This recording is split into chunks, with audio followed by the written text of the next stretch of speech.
Hello दोस्तों, दृष्टि IAS के इन फोकस प्रोग्राम में आप सभी का स्वागत है।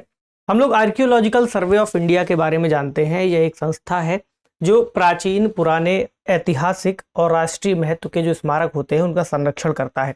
बीते दिनों एक रिपोर्ट हमें जानने को मिली, देखने को मिली, जहां पर यह कहा गया कि इनके द्वारा संरक्षित किए गए स्मारकों में से कुछ स्मारक लापता हो गए हैं। ये अपने आप में बहुत ज़्यादा चौंकाने वाली बात थी। यह रिपोर्ट संसद में दी गई, संसदीय समिति के सामने यह रिपोर्ट सौंपी गई, जिसके बाद इन सारी बातों के बारे में पता चला।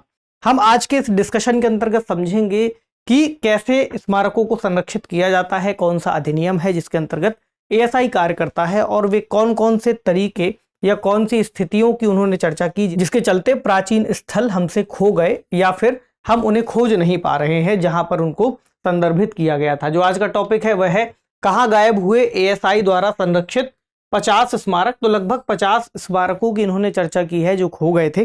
तो कहां पर खोए हैं जानना जरूरी होगा। शुरुआत करेंगे चर्चा में क्यों है केंद्रीय संरक्षित स्मारक क्या है जिसके बारे में हम बात कर रहे हैं। लापता हुए जो शब्द आ रहा है बीच बीच में, खो गए, गायब हो गए, मिसिंग है या लापता हो गए, उसका क्या अर्थ निकलता है। ठीक, इसके अलावा इससे जुड़े हुए क्या कुछ और भी मामले थे या पहली बार हमें ऐसा पता चला है। कौन कौन से गायब हुए हैं, कुछ एक के नाम भी जान लेंगे। स्मारकों की स्थिति ऐसे में क्या होगी आज के समय, अगर एक संख्या काउंट की जाती है कि हमारे देश में इतने संरक्षित स्मारक हैं, तो जो स्मारक लापता हो गए हैं उनको कैसे अब हम काउंट करेंगे, ये एक बड़ा सवाल होगा। निष्कर्ष के रूप में समझेंगे कि समिति ने क्या सिफारिशें की हैं, और एक सवाल प्रीलिम्स का और एक सवाल मेंस का आपसे इसके अंतर्गत पूछा जा सकता है। और इसके अलावा ये जो विषय है थोड़ा सा इंटरेस्टिंग इसलिए भी है कि अचानक से इस तरह के स्थल गायब हो गए तो कौन कौन सी हमारे पास खामियां थी। तो एक सवाल इंटरव्यू के लेवल पर भी आपसे बन सकता है। जीएस पेपर 1 के अंतर्गत भारतीय विरासत एवं संस्कृति वाले खंड से हम इसको सीधे तौर पर जोड़ सकते हैं। जैसा कि हमने जिक्र किया, तो चर्चा में क्यों है वाली बात पर समझ लें कि भारत के 3693 केंद्रीय संरक्षित स्मारकों में से 50 के लापता होने की बात संस्कृति मंत्रालय की तरफ से संसद को बताई गई है। और संसद में एक समिति का जिक्र आता है, परिवहन, पर्यटन और संस्कृति पर संसद की स्थायी समिति। इनके पास एक रिपोर्ट सौंपी गई थी जिसके हिस्से के रूप में इससे संबंधित जानकारी मिली। रिपोर्ट क्या है? Issues relating to untraceable monuments and protection of monuments in India. इसको लेकर के एक रिपोर्ट सौंपी गई है संसद की स्थायी समिति को, जिसमें इस तरह की बातें बताई गई हैं कि कौन कौन से स्मारक थे जिनको हम खोज नहीं पा रहे हैं, कौन कौन से स्मारक हैं जो हमसे खो गए हैं, या फिर क्या वजहें रही जिसकी वजह से ये नहीं मिल पा रहे हैं। तो शुरुआत करते हैं कि केंद्रीय संरक्षित स्मारक क्या है और कौन सा कानून इनको देखता है। तो एक कानून का जिक्र है प्राचीन संस्मारक तथा पुरातत्वीय स्थल और अवशेष अधिनियम 1958 का। इसके अंतर्गत ऐसे स्मारकों के संरक्षण की बात कही गई है जो बहुत ऐतिहासिक हैं, राष्ट्रीय महत्व के हैं, 100 वर्ष से अधिक पुराने हैं। ठीक, कोई भी चीज हो सकती है, कोई आकृति हो सकती है, कोई शिलालेख हो सकता है, कोई स्थल हो सकता है। ठीक, तो इस अधिनियम के अंतर्गत एक संस्था का गठन है आर्कियोलॉजिकल सर्वे ऑफ इंडिया। इसे ही एएसआई के नाम से जानते हैं। मतलब कि कह सकते हैं कि इस अधिनियम के अंतर्गत अब यह संस्था आ चुकी है। तो इस अधिनियम को AMASR एक्ट के नाम से भी हम जानते हैं। आगे इस रूप में इसको लिख करके इसकी चर्चा करेंगे। Ancient monuments and archaeological sites and remains act, इस नाम से इसको जानेंगे। ठीक, तो अब समझें कि केंद्रीय संरक्षित स्मारक कौन कौन से हैं। तो 100 वर्ष से अधिक पुराने स्मारक और स्थलों की सुरक्षा की बात की गई इसके अंतर्गत। तो ऐतिहासिक महत्व की वस्तुएं हो सकती हैं, जैसे कि किले हो सकते हैं, कोई स्थल हो सकता है, ठीक, कोई मंदिर हो सकता है, कब्रिस्तान हो सकता है, शिलालेख, मकबरे, ठीक, सीढ़ीदार कुएं जिनको बावली के नाम से भी जानते थे, पुराने समय में बनाए जाते थे। कुएं के अंतर्गत सीढ़ी लगाई जाती थी जिसमें नीचे तक जाकर के पानी लिया जा सकता था। ठीक, चट्टानों को काटकर बनाई गई गुफाएं हों, या फिर कुछ ऐसी वस्तुएं जो कि प्राचीन समय से जुड़ी हुई हो, किसी राजा की तोप या फिर कुछ बंदूकें, इस तरह की चीजों को भी संरक्षित किया जाता है। तो इस अधिनियम के अंतर्गत एएसआई के अधिकारी हैं जो इस कानून के तहत आते हैं, और एएसआई यानी आर्कियोलॉजिकल सर्वे ऑफ इंडिया संस्कृति मंत्रालय के तत्वावधान में कार्य करता है। इस बात को भी ध्यान रखिएगा। तो स्मारकों की स्थिति का आकलन करना और उनका नियमित निरीक्षण करना इसके कार्यों में आता है। इसके अलावा जो संरक्षण कार्य हैं वो तो है ही, अगर कहीं पर किसी तरह का कोई अतिक्रमण होता है तो पुलिस से ये शिकायत कर सकते हैं, कारण बताओ नोटिस जारी कर सकते हैं, और अतिक्रमण हटाने के लिए फिर पुलिस बल का सहारा भी ले सकते हैं। तो ये कुछ इनके प्रमुख कार्यों के अंतर्गत आता है। अब एक सवाल ये हो सकता है कि जो लापता हुए या गायब हो गए की बात कर रहे हैं, कहाँ चले गए? वही वाली बात की धरती खा गई या आसमान निकल गया, लेकिन ऐसा नहीं है, इसके बारे में भी जिक्र मिलेगा। इसकी शुरुआत से थोड़े से चीजों को समझे, तब हम आज के समय तक आकर के वर्तमान स्थितियों को जान पाएंगे। एएसआई की स्थापना हुई है 1861 में। उस समय एक ब्रिटिश अधिकारी अलेक्जेंडर कनिंघम का नाम आएगा, जिनके द्वारा इस संस्था का गठन किया गया था, और इन्होंने प्राचीन जो भी चीजें प्राप्त हो रही थी उसको संस्थागत रूप देने के लिए, क्योंकि एक बड़े स्तर पर जो कार्य चल रहा था उसको ठीक से मैनेज कर सके, तो इन्होंने एक संस्था को गठित कर दिया ताकि यहां पर कार्य ठीक से हो सके। लेकिन 19वीं शताब्दी के आसपास धन की उपलब्धता इतनी ज्यादा नहीं थी, जिसके चलते एक लंबे समय तक यह संस्था निष्क्रिय रूप से एक तरीके से कार्य करती रही। लेकिन हम देखते हैं कि स्वतंत्रता से पहले के कुछ दशकों में 1920-1930 के आसपास यह संस्था काफी ज्यादा सक्रिय रूप से कार्य कर रही थी, और इसने कई सारे स्थलों को फिर संरक्षित भी किया।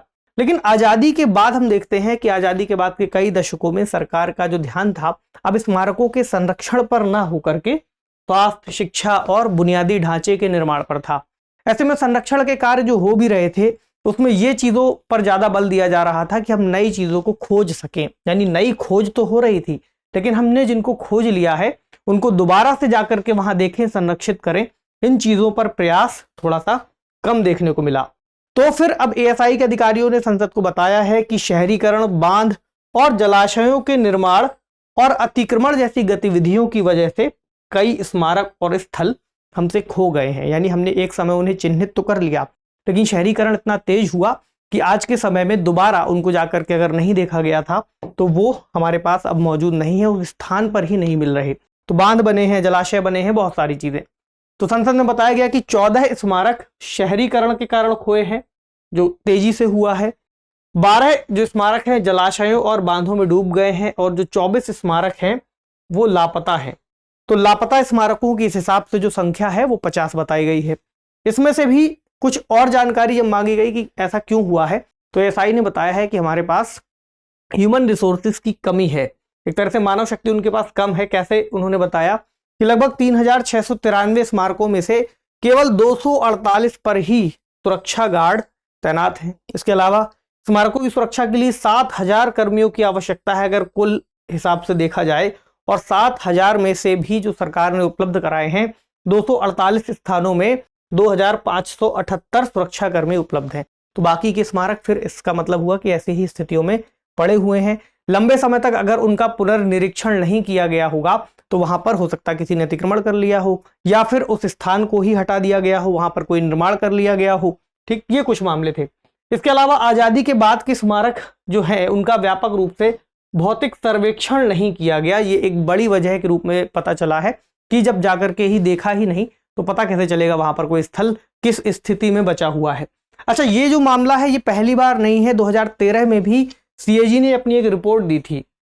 सीएजी की रिपोर्ट में पता चला था कि देश भर में लगभग 92 केंद्रीय संरक्षित स्मारक स्थल गायब है, मतलब कम से कम इतने गायब हो गए हैं। ठीक, तो एएसआई के पास स्मारकों की सटीक संख्या के बारे में विश्वसनीय जानकारी नहीं है। सीएजी की रिपोर्ट ऐसा बताती थी, और समय समय पर निरीक्षण किया जाना चाहिए, ऐसा उन्होंने सुझाव दिया था। यानी 2013 में ही इस बात का अनुमान लगा लिया गया था कि जितने संरक्षण स्थल यहां पर दिखाए गए हैं उसमें सभी के बारे में जानकारी उपलब्ध नहीं है, या फिर कुछ के बारे में सर्वेक्षण दोबारा से किए ही नहीं गए। ठीक, तो कौन कौन से गायब हुए हैं ये देख लें।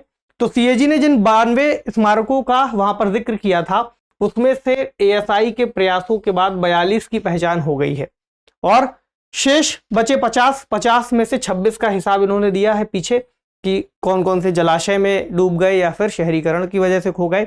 बाकी 24 का पता नहीं चल पाया है। तो कोशिश ये कर रहे हैं कि एक अंतिम प्रयास कर लिया जाए इन 24 के बारे में भी।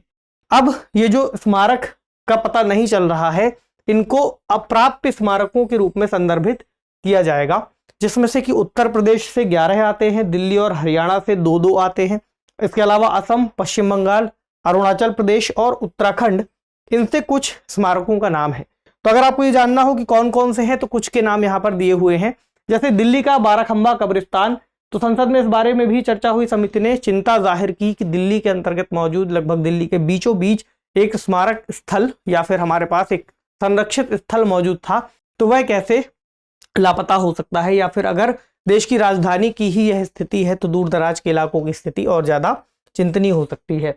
इसके अलावा सम्राट शेरशाह का तिनसुकिया या असम में मौजूद इनकी बंदूकें, तांबे के मंदिर के अवशेष जो कि अरुणाचल प्रदेश से संबंधित थे, कोस मीनार फरीदाबाद हरियाणा, यहाँ उसकी फोटो आप देख सकते हैं। इसके अलावा कुटुम्बरी मंदिर अल्मोड़ा उत्तराखंड, रॉक शिलालेख सतना मध्य प्रदेश, पुराना यूरोपीय मकबरा कुछ इस तरह दिखता था महाराष्ट्र का, 12वीं सदी का मंदिर बारा राजस्थान, तेलिया नाला बौद्ध खंडहर वाराणसी उत्तर प्रदेश। ये कुछ नाम पता चले हैं जिनके बारे में जानकारी नहीं मिल रही, जो लापता है। ठीक है, तो स्मारकों की स्थिति अब के समय में क्या होगी, ये एक बड़ा सवाल पूछा गया है कि आज के समय जो स्मारक अब हम उनको पहचान नहीं कर पा रहे हैं या फिर उनको ढूंढ नहीं पा रहे हैं, तो उनको सूची से क्या हटा दिया जाएगा, ऐसा एक सवाल है। तो शहरीकरण या बांधों में खो गए स्मारकों को नष्ट माना जा सकता है, एएसआई ने ऐसी बात कही है। इसके अलावा जो 24 स्मारक है जिनको हम पता नहीं लगा पा रहे हैं, उनका एक पता लगाने के लिए प्रयास करेंगे। तो संरक्षित सूची जो हमारे पास मौजूद है उससे खोए हुए या पता नहीं लगने वाले स्मारकों को हटाने की बात हो रही है, लेकिन उनको हटाना इतना आसान नहीं है क्योंकि इसके लिए जो कानून मौजूद है उसमें संशोधन करना पड़ेगा। अभी के लिए कानून की धारा जो AMASR अधिनियम है उसकी धारा 35 कहती है कि राष्ट्रीय महत्व के न रह गए स्मारकों के लिए अधिसूचना जारी करने का प्रावधान है, यानी केंद्र सरकार ऐसे स्मारकों को इस लिस्ट से हटा सकती है जिसके लिए यह अधिसूचना जारी कर दी जाए कि अब वे स्मारक केंद्रीय महत्व के नहीं रह गए हैं। तो ये एक बड़ी बात है कि उन स्मारकों को जिनको हमने खो दिया या जो हमें मिल नहीं रहे हैं उनको ये कैसे कह दिया जाए कि अब वह राष्ट्रीय महत्व के नहीं रह गए, ये अपने आप में बड़ी बात है। तो लापता स्मारकों का ऐतिहासिक महत्व चूंकि है ही, तो समिति ने कहा है कि खोजे ना जा सकने वाले स्मारकों को सूची से हम हटाएं ना, बल्कि एक विकल्प ये तलाशें कि एक शब्दावली उसमें जोड़ दी जाए कि जिन स्मारकों को हमने खो दिया है उनकी सूची ये रही और अभी के लिए इतने स्मारक हमारे पास मौजूद हैं। क्योंकि अगर ऐसा किया हमने कि उनको सूची से हटा दिया तो फिर उनको खोजने की दोबारा अनिवार्यता भी नहीं रहेगी, फिर और नहीं उनको खोजा जाएगा। अभी के लिए यह है कि एक आध बार प्रयास ठीक से किया जा सकता है।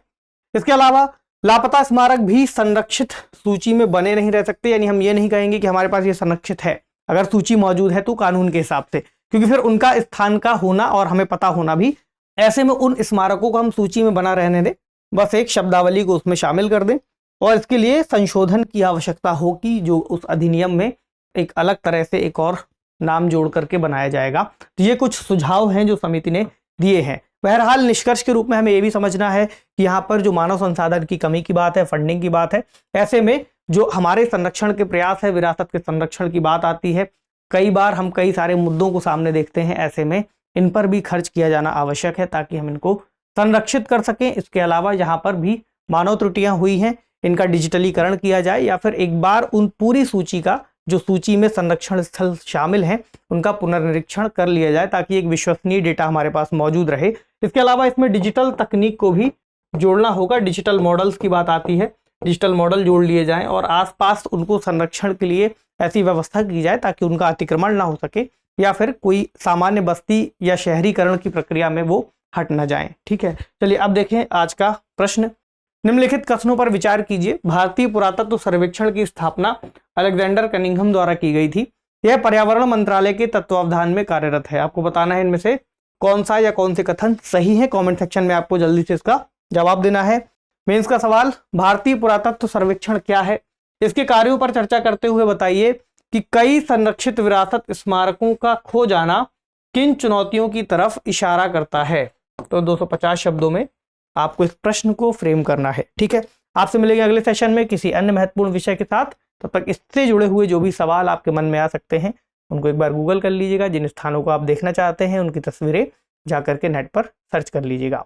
इसी के साथ पढ़ते रहिए, अपना ख्याल रखिए। शुक्रिया।